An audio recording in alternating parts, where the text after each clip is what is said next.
Bueno, pues seguimos con la segunda parte de la mañana.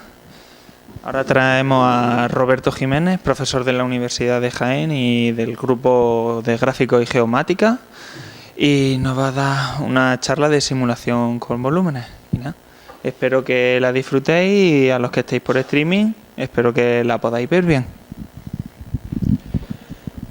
Muchas gracias, Fran, por organizar estas jornadas nuevamente, y a todos los colaboradores, que sé que ha habido más gente, pero no me sé los nombres, como Miguel Ángel, y a la Universidad Rey Juan Carlos también, pues, por acogernos aquí, ¿no? Yo voy a hablar de los siguientes aspectos, ¿vale? Vamos a tratar de unirlos todos a lo largo de las charlas, bueno, o por lo menos ver qué elementos en común tienen y qué cosas podemos resolver y que hemos trabajado últimamente en la Universidad de Jaén, ¿no? Vamos a hablar un poquito de simulación de la luz. Vamos a hablar a posteriori también de medios participativos, simulación, como hemos visto, pero no desde el punto de vista de la simulación, sino desde el punto de vista de la visualización, del comportamiento de la luz, de medios participativos como pueden ser humo, niebla, nubes, etcétera, etcétera. Vamos a hablar un poquito de ahí. Vamos a pasar a hablar de aplicaciones médicas, concretamente en móviles, y luego vamos a hablar de fracturas óseas, que es también un proyecto que estamos llevando en la Universidad de Jaén, y voy a hablar un poquito del proceso que se sigue, pues, para ayudar al cirujano y demás en la planificación y entrenamiento para lo que es la reducción de fracturas óseas. Y luego, ya para concluir, y bueno, dado que la charla, al fin y al cabo, lo que vamos a hablar voy a hablar un poquito de simulación, voy a hablar un poquito de aplicaciones, como estáis viendo, y voy a hablar un poquito también de técnicas que se utilizan aquí. En nada de esto voy a ser, digamos, exhaustivo, porque las técnicas, como hemos podido ver la charla primera, pues son numerosísimas. Entonces, pero sí voy a tratar de focalizar un poco las que son más importantes. Y al final, pues, un proyecto que está trabajando allí también en la Universidad de Jaén, asociado a la Catedral de Jaén. Bueno, vamos a empezar con la parte de simulación, ¿vale? Entonces, pues, para empezar, vamos a entender un poquito qué es la luz. La luz ya sabemos todos que es una onda, una dualidad onda-partícula, y como onda electromagnética, pues ocupa un espacio en el espectro electromagnético que vemos aquí, en esta zona de aquí, ¿no? Todo esto es el espectro electromagnético. Entonces, todos hemos escuchado hablar de los rayos ultravioleta, de los infrarrojos, de los rayos X, etcétera, etcétera. Pero el espectro visible, lo que es la luz, es una parte pequeñita. Entonces, aquí lo que aparecen son todas las longitudes de onda, que el ojo humano es capaz de percibir. ¿Bien? Bueno, entonces, si nosotros queremos simular la luz, lo que tendremos que hacer será simular y modelar la energía que el ojo humano recibe por cada una de esas longitudes de onda. Pero uno de los aspectos más importantes cuando uno trata de modelar o simular algo, normalmente hay un proceso de simplificación. Un proceso de simplificación con dos objetivos. Un objetivo es adecuarse al problema que realmente se quiere resolver. Es posible que no necesites más complejidad, sino que adaptas la complejidad a los resultados que esperas conseguir. Y otro también es un poco la capacidad de cálculo, la capacidad computacional de los recursos de los que disponemos. Con lo cual, de esa manera, pues deberemos limitar un poco la complejidad del problema real. Digamos que la realidad, a día de hoy, en muchos campos de la investigación, a pesar de los grandes avances que vemos diariamente en informática, somos muchísimo más conscientes de ello. La realidad es muy compleja, y es muy compleja simularla. Entonces, para ello, pues ya veremos que existen importantes simplificaciones. Y con respecto a la luz, una que es muy común y que todos conocemos es que, en lugar de detectar la energía por todas esas longitudes de onda, lo que hago es simplificarla en tres. ¿En qué tres? En aquellas que se asocian con los colores primarios, y con esos tres valores, con la energía que recibo o que utilizo en esos 3 canales, lo que hago es combino y obtengo un color al final. ¿Y con eso cuántos colores tengo? Tengo millones de colores. ¿Los tengo todos? No. ¿Me preocupa mucho? Depende del problema que quiera resolver. Habrá problemas que no pueda resolverlos utilizando un modelo RGB. Tendré que utilizar el modelo completo utilizando todas las longitudes de onda en las cuales se transmite energía en el espectro visible o en la parte que está fuera del espectro visible. Entonces, todo eso lo tenemos que tener en cuenta. Es muy importante a la hora de simular algo, obtener un modelo que se ajuste, ya digo, a los resultados que queremos conseguir y también a la capacidad de cálculo que tenemos. Por tanto, si el modelo RGB en muchos casos nos resulta útil, pues podemos seguir con él, evidentemente. Vamos a hablar también un poquito, entonces, bueno, ¿cómo vemos? ¿Qué significa eso de que vemos unos objetos aquí? ¿Por qué vemos? Vemos porque al fin y al cabo la luz incide en un objeto que tiene un material y ese material tiene unas propiedades ópticas de tal manera que hay parte de esa energía que viene, ya hemos dicho, hemos indicado anteriormente, por diferentes longitudes de onda. Pues por esas longitudes de onda recibimos una cantidad de energía, el material concreto absorbe parte, otra parte la refleja y otra parte pues posiblemente la refracta. Posiblemente la refracta o no. Aquí también es importante señalar que la dirección en la que se refleja la iluminación puede ser variable. Es posible que tengamos una dirección de reflexión predominante y otras direcciones secundarias. De esta manera diríamos que ese material es especular. ¿Por qué? Pues porque tiene una dirección predominante. Si todas las direcciones, si la energía se distribuye o se refleja en todas las direcciones por igual, eso significa que tenemos un material totalmente difuso, ¿vale? Podemos ver, bueno, entiendo que esto tenemos ejemplos fáciles. Por ejemplo aquí, ¿no? Aquí tenemos un poco todos estos fenómenos. Tenemos fenómenos de reflexión, fenómenos de refracción. ¿De acuerdo?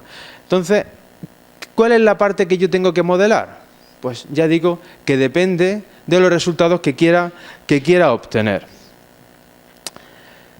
Al fin y al cabo, podemos representar un modelo de iluminación de esta manera. Es decir, yo tengo una fuente de luz, tengo una escena que en este caso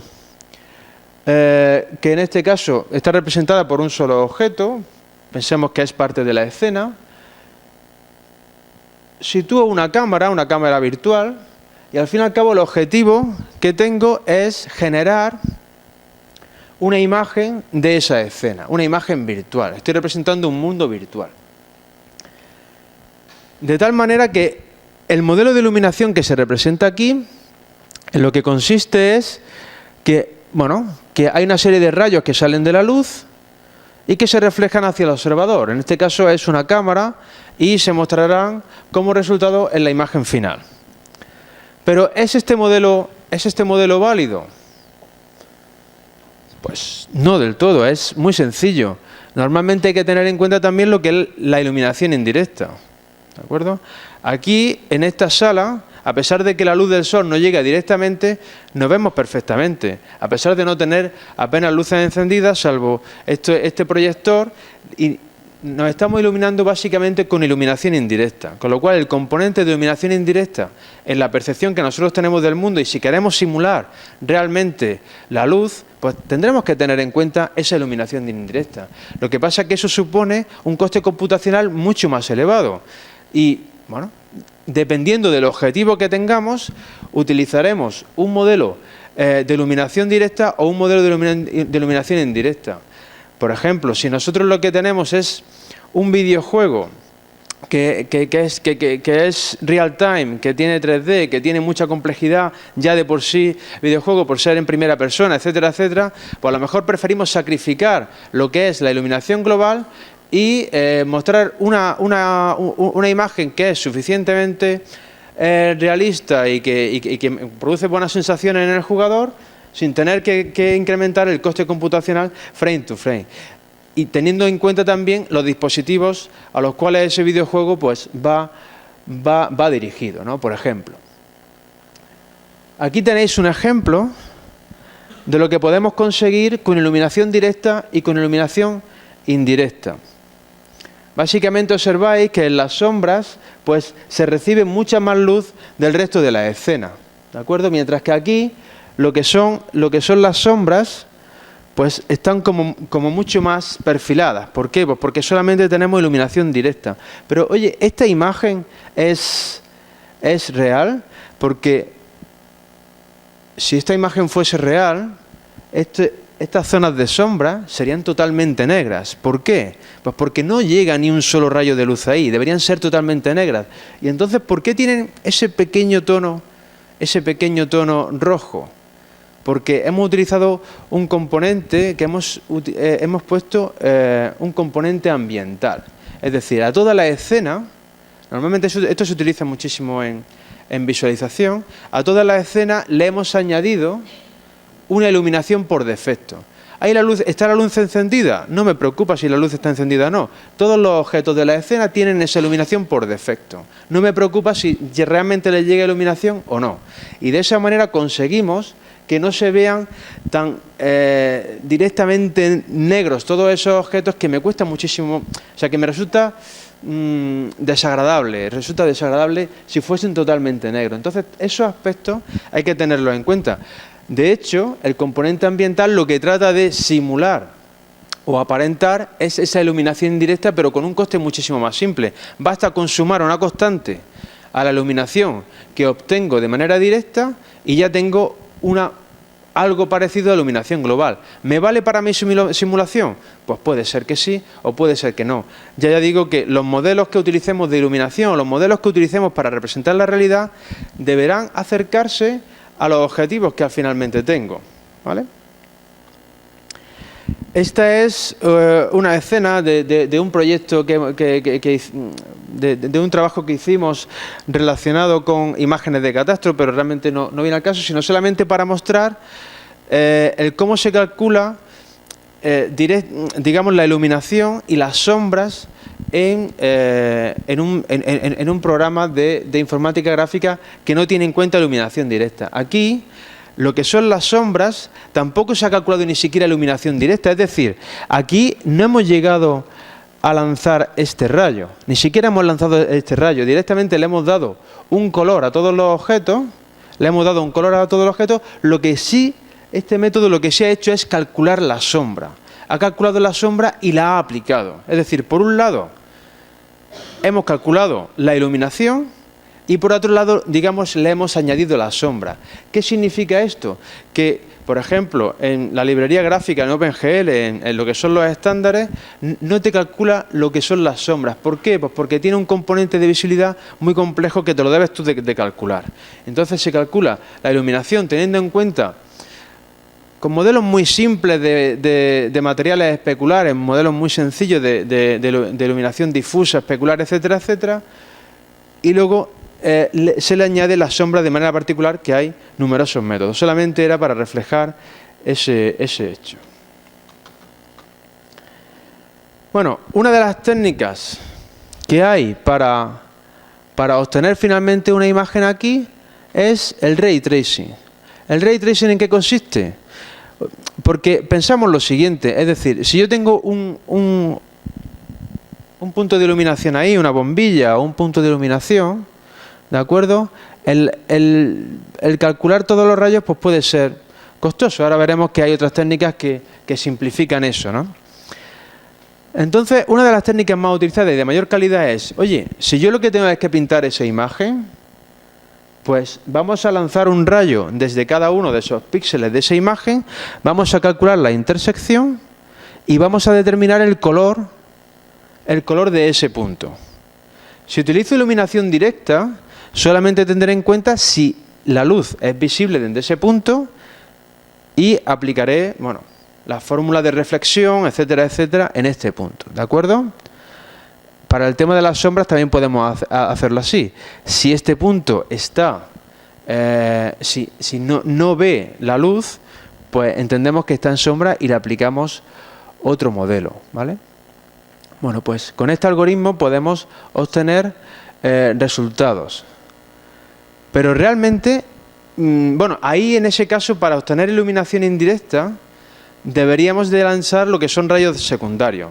Pero para entender la complejidad de lo que es la iluminación global, que es un poco el objetivo de esta parte introductoria que me he planteado, voy a hablar un poquito de los métodos basados en radiosidad que ya surgieron por allá, por los años 90, finales de los 80, para entender la complejidad. Imaginaros que tenemos esta escena inicial, ¿de acuerdo? La escena, veis que tiene ahí como una división, como unos cuadraditos. No es que sea el cuarto de baño y que sean los azulejos, no. Sino que sencillamente lo que hemos hecho es dividir la escena en pequeños elementos finitos que son pequeños cuadraditos. ¿Y todo eso para qué? Pues todo eso para lo que nos ha contado Miguel Ángel antes, para calcular integrales que se hacen haciendo sumatorios de pequeños elementos aquí. Una de las técnicas básicas para poder abordar integrales complejas como las que nos estaba contando antes Miguel Ángel es básicamente dividir el problema en algo finito, en algo que pueda controlar. ¿Y cómo funciona la iluminación global en este método basado en radiosidad?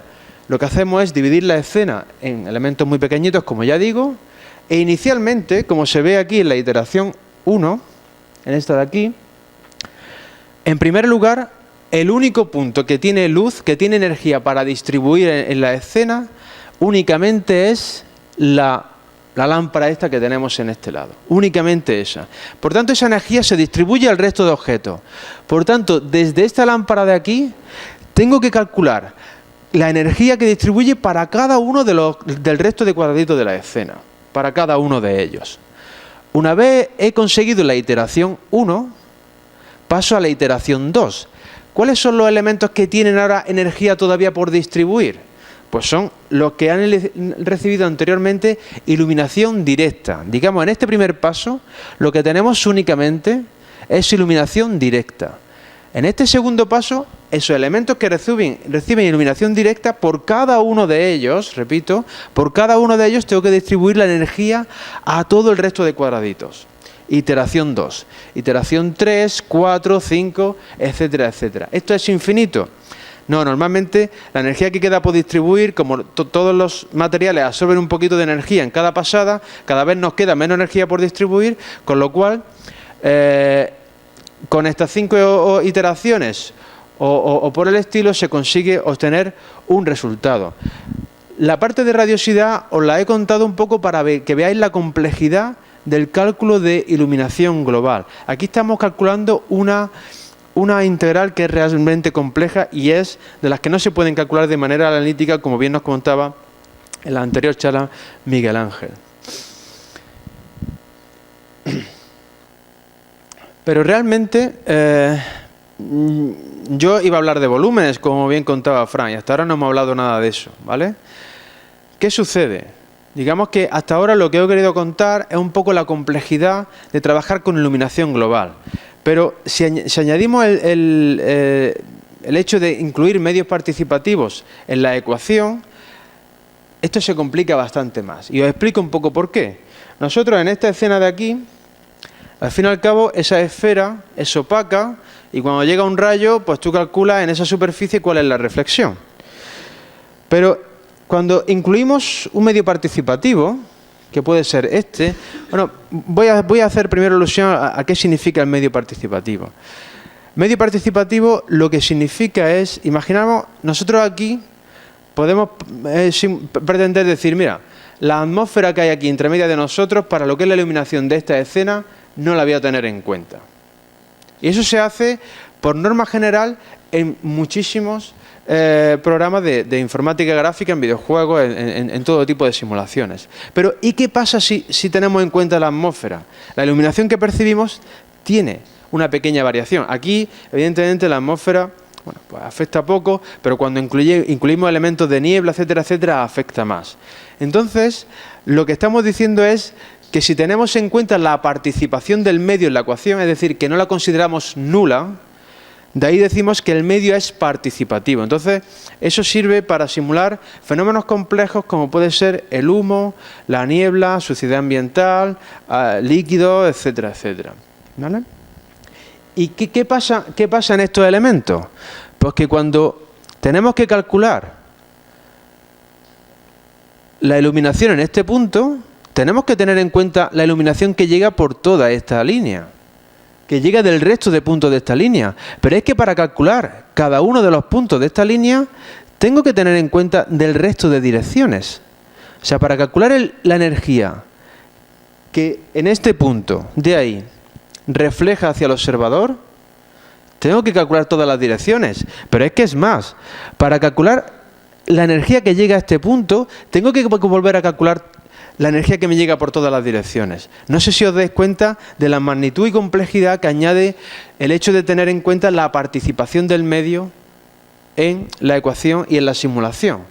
Esto es bastante computacionalmente costoso, muy costoso, ¿de acuerdo? Y se suelen hacer simplificaciones, evidentemente.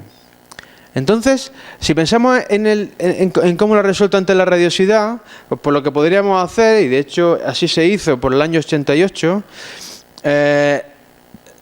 lo que pasa es que no en tiempo real, evidentemente, lo que se hizo es hacer divisiones, que es como funcionan los métodos basados en radiosidad. Lo que hacen es hacer pequeñas divisiones y aquí, en lugar de tener pequeños cuadraditos, lo que tendríamos serían pequeños volúmenes, pequeños cubitos, y tendríamos que calcular la interacción. En la escena anterior, si hubiéramos incluido un medio participativo, tendríamos que incluir la interacción entre esos cubitos y los pequeños cuadraditos del resto de la escena, todos con todos por cada iteración, y acumulando. Estos son evidentemente muy complejos, ¿vale? También, ya os dije un poco al principio que la idea de las charlas, tal como la he enfocado, es un poco desde el siguiente punto de vista. Hablar un poquito de las cosas que vamos a simular, qué modelo utilizamos para representar la realidad, que puede variar dependiendo de los objetivos que tengamos. Y también os quiero contar un poco técnicas avanzadas de rendering que se dan pues seguramente en másteres avanzados. Y os quiero hablar también de una técnica muy importante en este contexto, que son las técnicas de Monte Carlo. Las técnicas de Monte Carlo están basadas, a modo general, en lo que son los números aleatorios. Pero no significa que yo vaya a tirar los dados y diga, bueno, pues, a ver, ahora este rayo va para allá y tiro los dados y me sale para allá, sino que los métodos de Monte Carlo te garantizan, eso sí, utilizando números aleatorios, pero te garantizan que cuantos más números utilices, más cerca está de la solución óptima, de la solución analítica, ¿de acuerdo? Con lo cual es un método muy, muy utilizado para, sin resolver las ecuaciones complejas que ya nos ha dicho Miguel Ángel, que no las vamos a resolver, que tenemos que resolverlas de otras maneras, pues es un método muy válido, porque cuantos más elementos tengamos en la simulación, más precisa será nuestra solución. Entonces, en este caso, la idea es la siguiente. En lugar de tener cubitos que intercambian energía, lo que hago es, desde la fuente de luz, no hago ninguna división.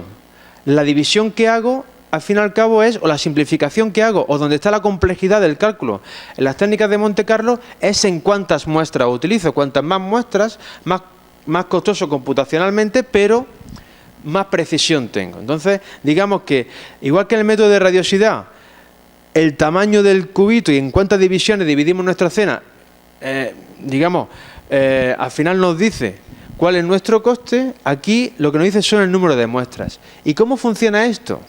Pues al fin y al cabo, desde nuestra fuente de luz, nosotros lanzamos un montón de partículas.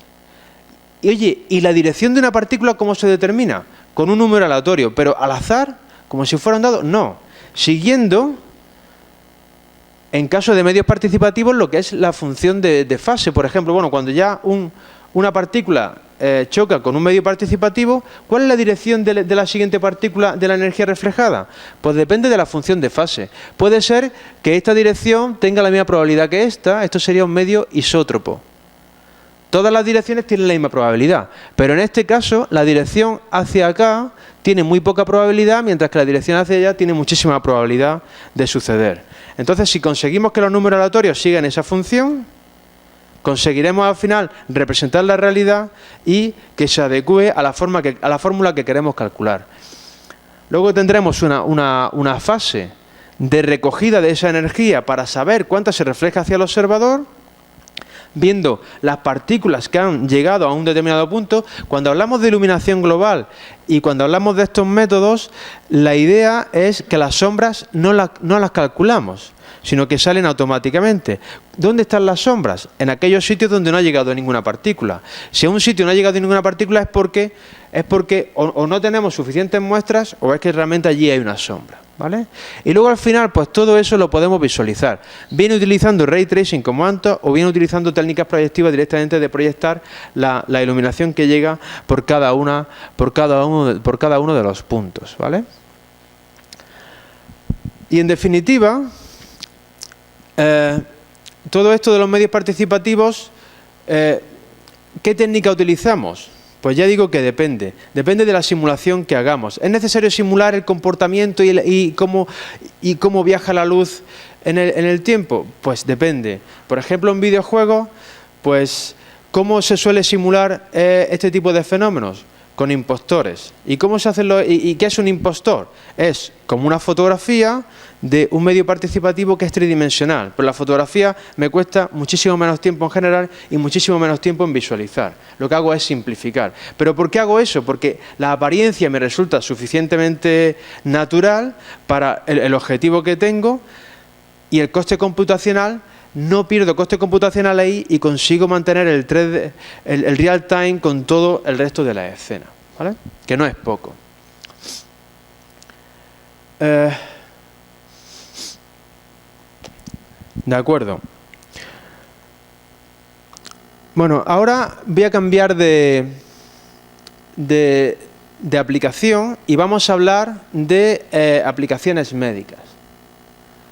Esto en principio no tiene nada que ver con lo anterior, porque aquí no se trata de calcular iluminación, aquí no vamos a simular la iluminación, aquí lo que vamos a tratar es de visualizar e interactuar con un modelo humano, y en este caso en dispositivos móviles, ¿de acuerdo? Los dispositivos móviles han aportado una gran ventaja, o aportan algo diferente a los ordenadores de sobremesa. Digamos que el hecho de ser ubicuos, el hecho de ser fácilmente transportable, el hecho de comunicarse tan fácil, es algo de uso mucho más cotidiano. Y digamos que hay una investigación asociada muy potente desde los últimos años, una evolución muy importante desde el 2007 hacia acá, donde comenzaron un poco a ver dispositivos móviles capaces de empezar a tratar de trabajar con la complejidad de estos elementos. En este caso, lo que pasa es que los dispositivos móviles, en contraposición con lo que es el PC, pues tiene una serie de limitaciones. En primer lugar, una de las cosas que nosotros nos encontramos cuando empezamos a trabajar con dispositivos móviles es que las cosas que te funcionaban perfectamente en el PC no te funcionaban ni remotamente parecido o había bastante diferencia a cómo te funcionaban en el móvil. ¿Por qué?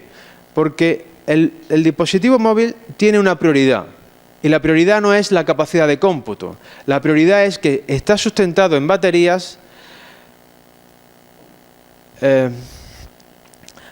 está sustentado en baterías y tiene que tener un ahorro energético. Esa parte es muy, muy importante. Eso hace que, por ejemplo, cuando se utiliza la GPU de los dispositivos móviles, no funciona. Las cosas que tú te esperas por experiencia en la GPU de un equipo de sobremesa no varía bastante del dispositivo y tenemos que tener todas esas cosas en cuenta. Tiene una dependencia muy fuerte de la red a la hora del rendimiento. Digamos que la red, con el objeto de optimizar recursos, pues ocupa bastante. Y luego tiene aspectos importantes de usabilidad que tenemos que cambiar el chip. Tenemos que utilizar metáforas diferentes de interacción, tenemos que cambiar la forma en que el usuario interactúa y también tendremos que tenerlo en cuenta a la hora de abordar todos estos problemas. ¿De acuerdo? En visualización médica, básicamente lo que obtenemos son una serie de imágenes médicas que representan un volumen.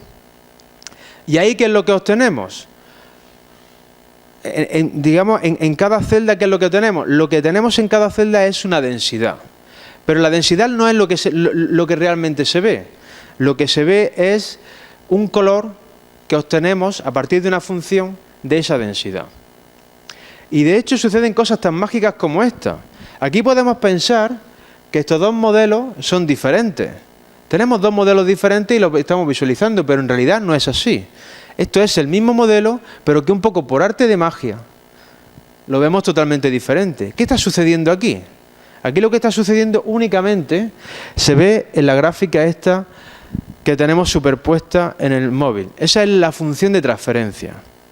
La función de transferencia lo que me dice es, o lo que utiliza es lo siguiente. Nosotros sabemos que el hueso tiene una densidad concreta. Oye, ¿y si yo al resto de densidades las pongo todas a que sea un color cero y solamente me muestra el hueso? Eso es justamente lo que hemos hecho aquí. Si os fijáis, en la función de transferencia, a todos estos colores le asignaba un color. En realidad un color en tono de gris, ¿vale? Por eso sale una gráfica 2D. Pero si os fijáis aquí, en esta de aquí, hemos restringido bastante la parte en la cual, digamos, las densidades que son visibles al final. Y sencillamente haciendo eso, obtenemos este resultado o este. Es una diferencia brutal, parece magia, pero el modelo del que partimos es el mismo. Y esto lo utilizaremos a posteriori para saber identificar hueso. Pero que ya veréis que no es tan fácil como aparentemente pueda resultar. Otro problema de los dispositivos móviles es los ordenadores de sobremesa, las tarjetas gráficas de sobremesa soportan OpenGL, el estándar OpenGL clásico, ¿no? Mientras que los dispositivos móviles, el estándar que tienen asociado es OpenGL ES. Y OpenGL ES, hasta el último que ha salido, que es el OpenGL ES 3.0, no soportaba texturas tridimensionales, no soportaba guardar volúmenes. Los volúmenes había que guardarlos en fotografías. Y por eso, digamos que la configuración de mosaico ha sido necesaria para poder simular los volúmenes que hemos visto anteriormente. Hemos tenido que guardar en una fotografía lo que teníamos que haber guardado en una serie de fotografías consecutivas, como hubiera sido lo propio, ¿vale? En un volumen 3D. De esta manera no hemos visto restringidos y ha provocado bastantes limitaciones. Esta es una limitación importante. Esto además también lo que perjudica bastante es el tamaño del modelo que puedo utilizar. Dado que tengo problemas al conectarme a la red, dado que tengo problemas al tener este tamaño grande, los modelos que puedo representar de manera rápida son pocos. Las ecuaciones que aquí se manejan son bastante más simples que en la iluminación global y en la simulación de la luz que hemos visto anteriormente, pero suficientemente complejas y de carga de datos como para que la interacción no sea, digamos que aquí no conseguimos real time en el dispositivo. ¿De acuerdo?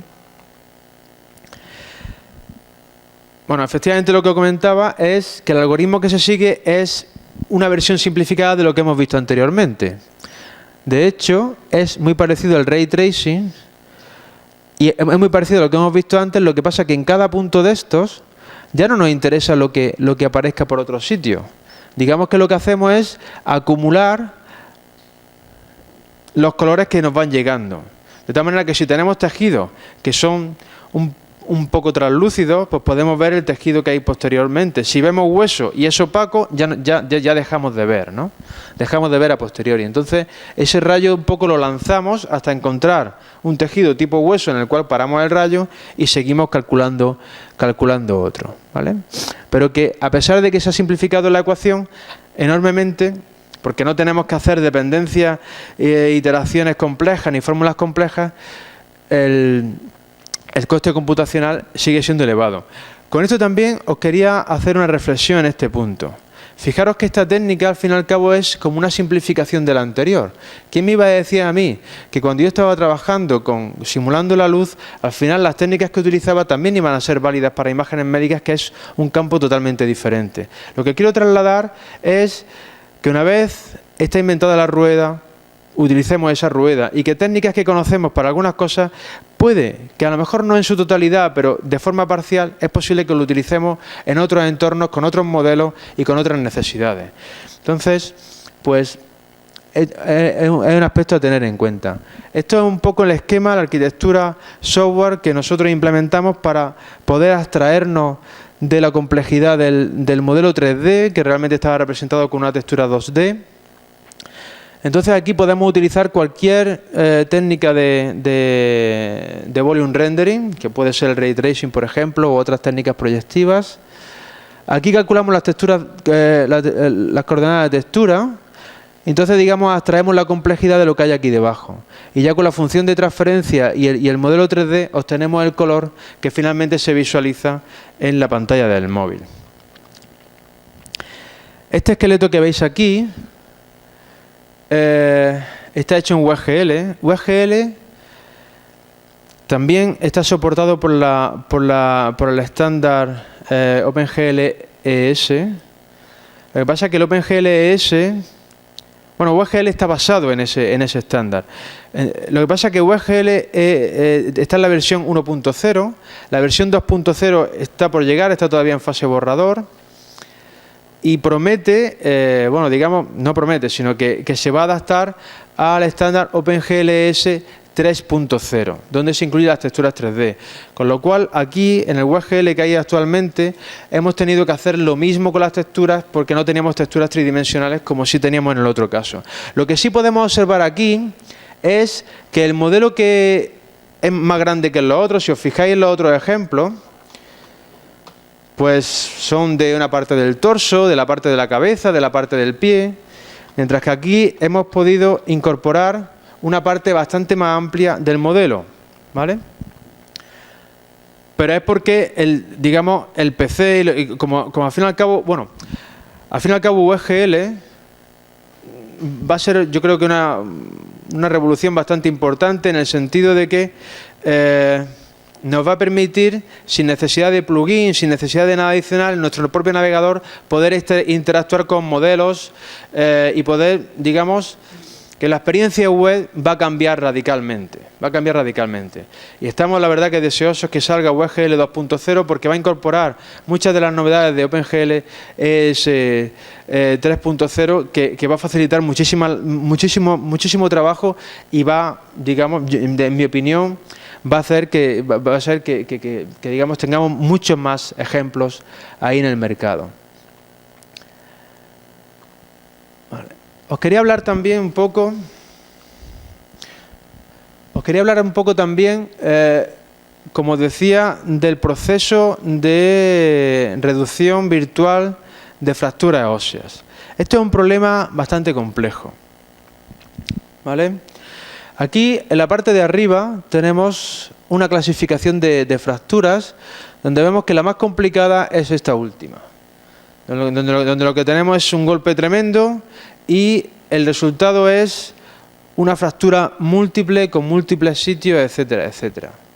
Entonces, digamos que esto es un campo totalmente abierto de investigación, en el cual la idea es que a partir de las imágenes médicas que hemos visto anteriormente, que están basadas en tomografías, podamos obtener en primer lugar una serie de modelos que representen lo que son las fracturas y los huesos, etcétera, etcétera, poder a posteriori hacer la reducción. ¿Qué significa la reducción? Entre otras cosas, la reducción tenemos que jugar un poco como a un tipo de puzzle. Tenemos que hacer un puzzle en el cual, al hacer ese puzzle, lo que tenemos es que unir todas las piezas de todas las fracturas que están allí. Esa labor de puzzle la tiene que hacer el cirujano una vez vaya con el paciente al quirófano. O sea, que es algo que tiene que hacer. Entonces, si de alguna manera antes le damos un asesoramiento, una planificación, un entrenamiento, etcétera, etcétera, va a ser muy importante para el éxito al final de la propia operación. Y luego tendremos que hacer un análisis de la composición. Ahora hablaré un poquito más en detalle de todos estos elementos. Análisis de la composición. ¿Y en qué se basan principalmente este análisis de la composición? Bueno, perdón, se me ha olvidado que en la reducción de la fractura efectivamente tenemos que unir la fractura y tendremos que aplicar placas, tornillos, elementos de fijación, etcétera, etcétera, con objeto de estabilizar la zona. Un aspecto importante también es la zona de por dónde se abre al paciente para teniendo en cuenta pues, por dónde pasan las arterias, venas, etcétera, etcétera, que puedan ser de riesgo vital. Una vez tenemos la composición totalmente cerrada, pasamos a una fase de evaluación, que puede ser incluso todavía en un entorno virtual. Esa fase de análisis está actualmente basada en lo que son elementos finitos. Y es algo que se da como un estándar. Digamos que la forma de evaluar si una composición es estable y, por ejemplo, si tiene una fractura en el fémur, bueno, pues ¿cómo de estable es? Pues tendremos que simular saltar, correr, caminar, agacharse. Tendremos que simular todo tipo de fuerza en el cuerpo humano con objeto de hacer esa evaluación. Y eso está basado en elementos finitos, pero nosotros ya hemos hablado de elementos finitos cuando hablábamos de radiosidad, de alguna manera, donde poníamos elementos pequeñitos para evaluar, en aquel caso la iluminación, y en este caso lo que hacemos es evaluar las fuerzas. Dividimos, al fin y al cabo, nuestro modelo en pequeños trocitos y esos modelos vamos calculando las fuerzas que hay en cada uno de ellos y que llega a cada uno de ellos. Y con esas fuerzas hacemos el análisis. ¿Quién me iba a decir a mí también que cuando yo veía radiosidad, al final los elementos finitos que yo en su día tuve que estudiar en aquel entonces, pues me iban a servir para leer algunos artículos de composición de fracturas y de evaluación de fracturas? Pues tiene que ver, porque los elementos finitos no solamente se utilizan allí. Digamos que es un poco uno de los objetivos de esta charla, el que veáis el hecho de que técnicas se pueden utilizar en diferentes contextos, como he dicho anteriormente. Y de aquí, lo ideal, a lo mejor, el ideal al que se pudiera llegar es que todo el proceso fuese automático. ¿Estamos cerca de eso? Está todavía muy complicado. Para fracturas que son muy sencillitas, pues digamos que el proceso es bastante más automático. Pero sencillamente, nada más que la parte de identificación de las fracturas, que es una parte, antes de generar lo que son las fracturas y tener modelos virtuales de ello, lo primero es identificarlas. Nada más que esa fase de identificación ya genera muchísimos problemas. No es nada fácil. No es nada fácil porque anteriormente os he hablado de la función de transferencia. Y os he dicho, esta densidad se corresponde con hueso. Más o menos, porque a lo mejor hay otros tejidos que tienen densidades similares. Tenemos que tener en cuenta un poco la precisión del aparato. También tenemos que tener en cuenta que el aparato, las imágenes por tomografía tienen una radiación en el paciente, tiene un impacto negativo. Esto hay que tenerlo muy en cuenta porque a mayor precisión, mayor impacto. Entonces, es un juego y aunque ahora hay estudios para cambiar el modelo y tratar de utilizar otro tipo de instrumentos para generar imágenes médicas, es un campo todavía en estudio. Y ahora mismo en los hospitales lo que más se utiliza son las imágenes tomográficas, ¿vale? O sea, eso es complejo y aquí existe mucho trabajo todavía manual de identificación de fracturas y de composición de fracturas de manera manual. En la reducción de la fractura exactamente lo mismo. Ciertamente, jugando con los elementos finitos y demás, podemos hacer una evaluación, pero para lo que es la composición exacta, el conocer cuáles son las fracturas y a qué sitio pertenece es un problema también muy complejo de resolver. Y se necesita la ayuda del experto para identificar todas esas partes. Entonces, todavía no está conseguido del todo esa parte. Está conseguido de manera automática en lo que son fracturas simples, pero cuando ya nos vamos a huesos muy pequeñitos, también los huesos, dependiendo de la zona, si están en la parte del centro, están en la parte de los extremos o del tipo de hueso, las densidades son muy diferentes y se parecen mucho a otros tejidos, con lo cual es bastante complejo este punto. ¿De acuerdo? Y ya por último y para terminar, quería hablaros que, Fran, sí necesito acceder a la red al final. No puedo, ¿no? ¿Puedo utilizar otro?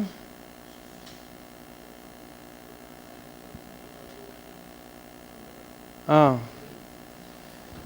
Es que no me he acordado de esta parte final.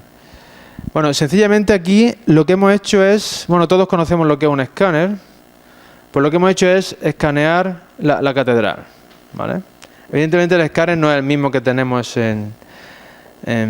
para 2D. Y para terminar... Muy bien de tiempo, ¿no? Vamos a ver.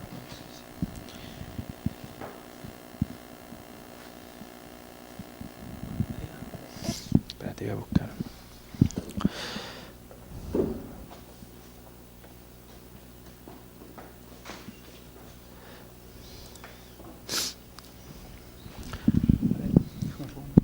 En este trabajo, digamos que es un trabajo en el que yo no he colaborado directamente, pero que es un trabajo de grupo que os quería mostrar por una razón, y es porque me va a permitir hablar un poco de una técnica que también se utiliza en volúmenes y que creo que merecía la pena y prefería hablarla con un ejemplo.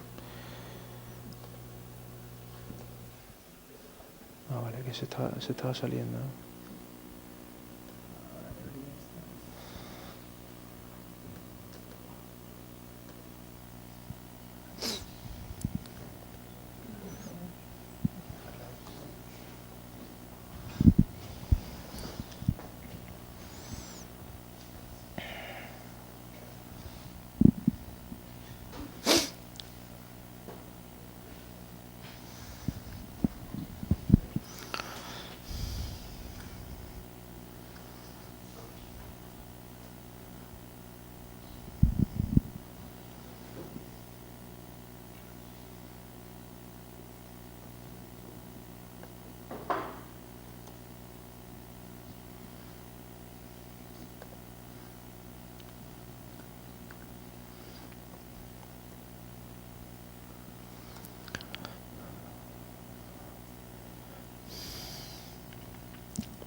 No tengo red, ¿no?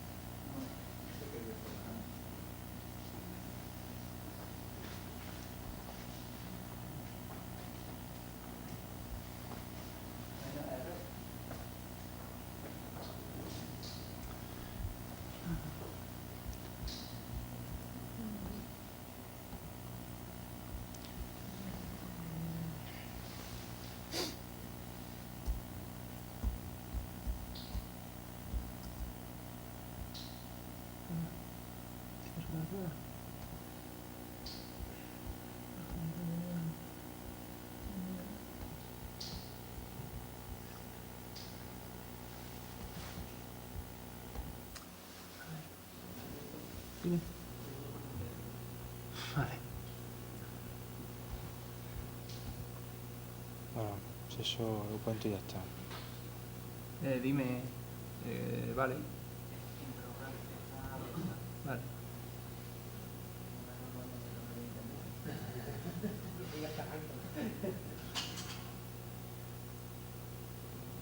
Lo que pasa es que bueno, no me va a permitir la simulación, ¿vale?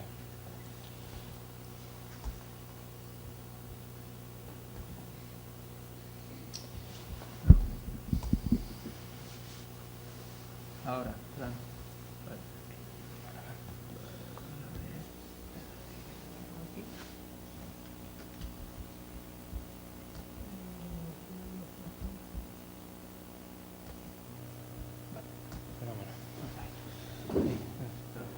¿Quieres verlo aquí? Pero si quieres, bueno, lo no, para ponemos. verlo aquí.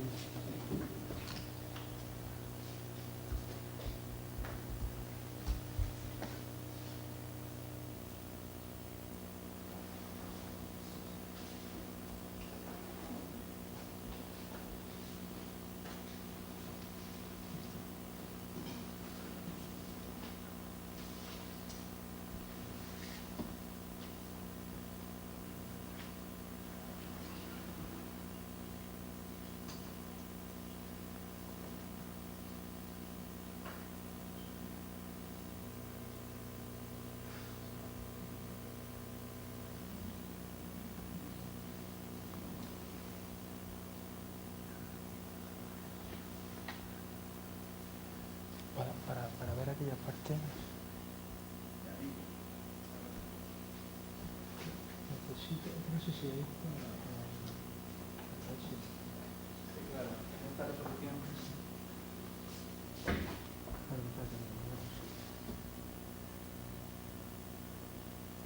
Te lo puedo poner aquí. Vamos a ponerlo. espera. Dale a mí, pero si quieres. Ya lo tenía, ¿Vale?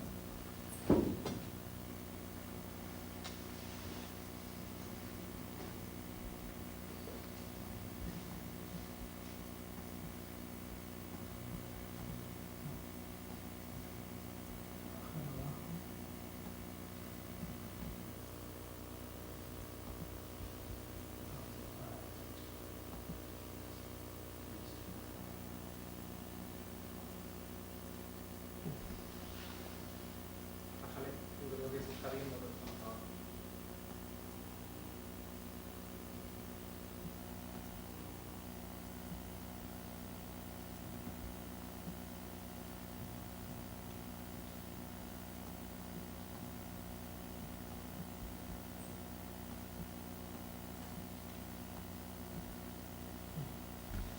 Ahí, pero.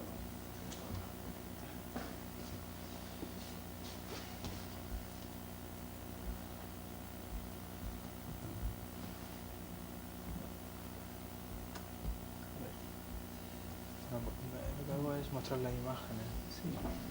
Bueno, os voy a contar algo mientras, ¿vale? Sí, voy a intentar.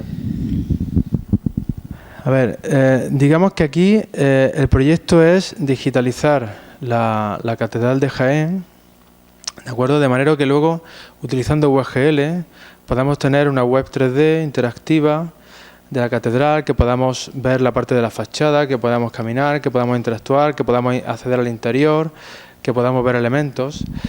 Y una de las técnicas que quería explicar es el tema de rendering basado en puntos, basado en nubes de puntos. El rendering basado en puntos, digamos al fin y al cabo lo que tenemos es un montón de puntos, que cada uno tiene su color, y sin necesidad de generar un modelo adicional, si visualizamos de manera directa todos esos puntos, que podemos...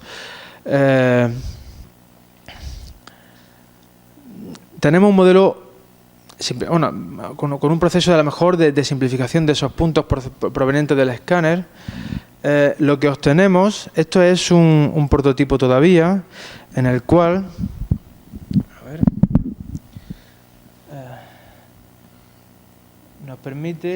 nos permite interactuar con la catedral, tanto elementos de fachada como elementos del interior. Tenemos distintos modos de visualizar, y esto que estamos visualizando aquí son composición de puntos, y sin tener que generar una geometría más compleja, que es bastante más costoso, ya podemos percibir bastantes detalles del objeto que estamos describiendo, y podemos interactuar con él.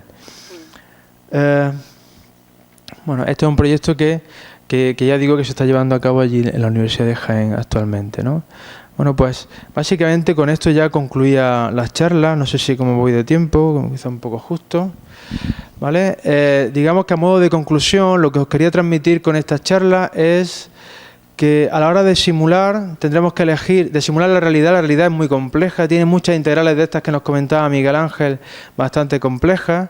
Entonces tendremos que elegir bien nuestro modelo, cuáles son las simplificaciones que nos interesa atacar. Luego tenemos numerosas técnicas provenientes del mismo sector y de otros, pero que en el fondo se tratan un poco al modo que hace la radiosidad, es decir, dividir en elementos un poquito más pequeños, pero que sean manejables computacionalmente y al final componerlo todo. ¿De acuerdo? Por tanto, elección correcta de las simplificaciones, elección correcta de la capacidad de cómputo que necesito y uso de las técnicas adecuadas.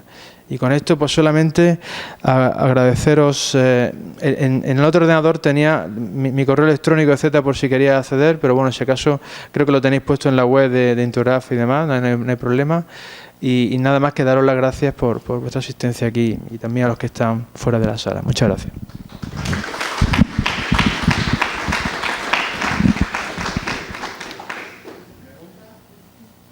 Dime. Hola.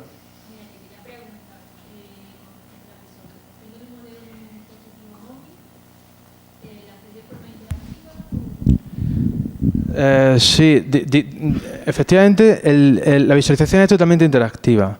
Hemos conseguido agotar la capacidad máxima agotando la capacidad máxima del móvil, conseguimos meter volúmenes de 512 al cubo, no, pero casi, 512 por 512 por 384 en un dispositivo que ya digo que no es de las últimas generaciones. Cuando hicimos los experimentos aquellos, ¿vale? Y con esa resolución conseguimos. Lo que pasa es que la interacción no podemos compararla con la interacción que tenemos aquí, pero no era real time, pero sí que era interactivo en el sentido de que tú podías interactuar. Ahí hay que tener en cuenta que tanto las herramientas que hay comerciales como los algoritmos que se utilizan, de hecho hay artículos específicos a técnicas para minimizar el coste computacional por cada frame, de tal manera que cuando tú estás moviendo el dedo para rotar el modelo, etcétera, etcétera, lo que hace es bajar muchísimo la resolución, mueves el modelo, te sigue dando apariencia de que está el modelo allí, pero está pues con mucha menos resolución, te permite moverlo y cuando suelta, entonces es cuando se carga. Y utilizando esas técnicas y demás, pues sí, efectivamente es interactivo y se acerca un poquito más al tiempo real, efectivamente.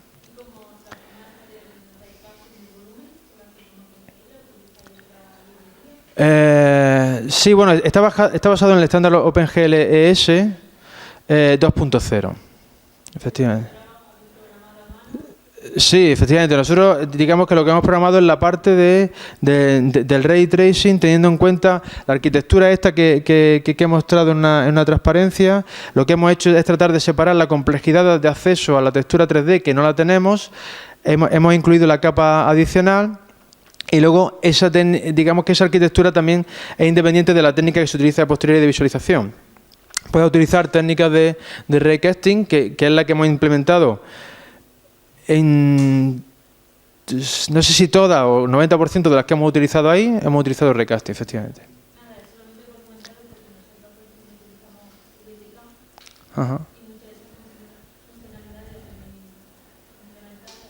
Lo que pasa es que efectivamente, digamos, nosotros hemos trabajado a bajo nivel con los shaders, etcétera, etcétera, en el dispositivo móvil, ¿vale?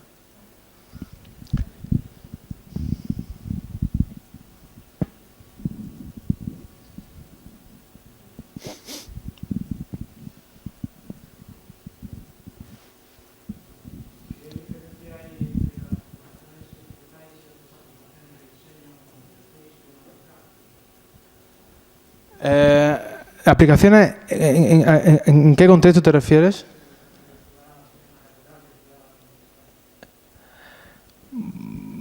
Bueno, digamos que aquí el resultado de esto es que sea un modelo que sea procesable por WebGL y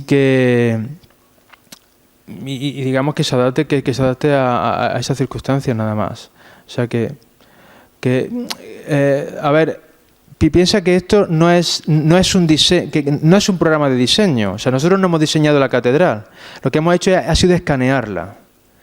Hemos tomado los puntos de la catedral y esos puntos son los que está visualizando ahí. O sea, que no hay ningún proceso de modelado. ¿Vale? Sencillamente es un proceso de escaneo tridimensional. ¿Vale? Y precisamente la técnica de visualización, de rendering basado en puntos, lo que te evita también es el procesamiento geométrico. Directamente procesas los puntos que te provienen del escáner. Y consigues un resultado que visualmente es, es razonable. También se utiliza bastante en arqueología esta técnica.